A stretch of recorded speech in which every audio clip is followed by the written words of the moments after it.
సాధిద్దాం భగత్ సింగ్ ఆశయాల్ని, సాధిద్దాం స్వతంత్ర పోరాట యోధుడు భగత్ సింగ్ ఆశయాల్ని,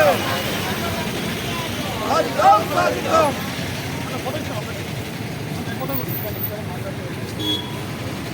జోహార్ భగత్ సింగ్, జోహార్ భగత్ సింగ్, సాధిద్దాం భగత్ సింగ్ ఆశయాల్ని, సాధిద్దాం భగత్ సింగ్ ఆశయాల్ని, సాధిద్దాం భగత్ సింగ్ ఆశయాల్ని, సాధిద్దాం భగత్ సింగ్ రాజ్గురు సుఖదేవుల ఆశయాల్ని, సాధిద్దాం పోరాడదాం స్వాతంత్ర సమరయోధులు భగత్ సింగ్ ఆశయాల కోసం.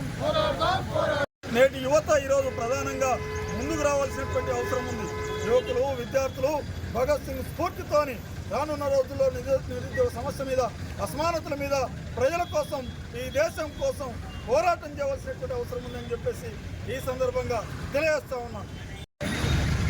బ్రిటిష్ సామ్రాజ్యవాదాన్ని గడగడలాడించినటువంటి పోరాట యోధులు, స్వాతంత్ర సమర యోధులు భగత్ సింగ్, రాజ్గురు సుఖదేవులు వర్ధంతి నేడు దేశవ్యాప్తంగా భగత్ సింగ్ను, రాజ్గురు సుఖదేవులను ఘనంగా ఈరోజు స్మరించుకుంటూ వారి లక్ష్యాల కోసం, ఆశయాల కోసం పునరంకితం కావాల్సినటువంటి సందర్భం.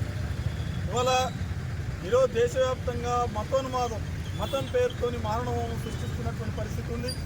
విచ్ఛిన్నకర శక్తులు ఈరోజు కులాల పేరుతోని, మతాల పేరుతోని మనుషుల్ని ఈరోజు విభజించి పాలించేటటువంటి పరిస్థితికి వచ్చింది.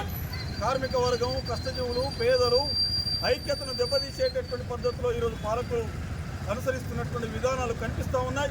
ఇవి చాలా దుర్మార్గమైనటువంటి. భగత్ సింగ్ అదే కోర్టు ఈరోజు భగత్ సింగ్ మతోన్మాదానికి వ్యతిరేకంగా పోరాటం చేసిండు. మనిషిని మనిషి దోసుకోకూడదని చెప్పిండు. అట్లనే జాతిని జాతి దోసుకోకూడదని చెప్పేసిండు. ఈరోజు మనుషులంతా సమానం అని చెప్పేసి భగత్ సింగ్ చెప్పిండు. అట్లనే అసమానతలు ఉండొద్దని చెప్పేసిండు. పేదరికము, కటిక దారిద్ర్యం ఉండొద్దని చెప్పిండు. మనుషులంతా సమానం, ఒక సమసమాజం రావాలి అని చెప్పేసి కోరుకున్నటువంటి భగత్ సింగ్ ఆయన ఆశయాలు ఇంకా మిగిలే ఉన్నటువంటి పరిస్థితి ఉంది.